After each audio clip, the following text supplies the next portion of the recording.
In this video, we will be installing BlueStacks, the Android emulator on Windows 11. With BlueStacks, you can run Android applications on your Windows. So let's get started. First, open up your browser. Go to google.com.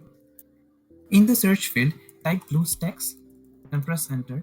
Go to the first link. The URL is bluestacks.com. Here, click on the download button and your installer will start downloading. Wait for the download to get finished. After the download is finished, I will open the folder that my file got downloaded to. I can confirm this is the file that just got downloaded. Click on the file 2 times and you will see this prompt. Just click on install now. It will first download the dependencies and it will start installing the BlueStacks. Do not do anything for now. Just sit back and relax and wait for the downloading of the dependencies and the installation to get finished.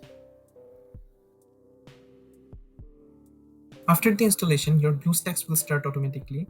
I can see the BlueStacks icon on my desktop. The version of the BlueStacks that I downloaded and installed is the BlueStacks 10. This version has instant play feature. If you click on the left panel instant play, you can play the games over the cloud. You do not need to download or install anything.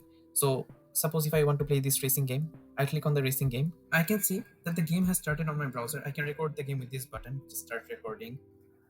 And if I want to play bigger games like PUBG or Free Fire, I will click on this button, App Player.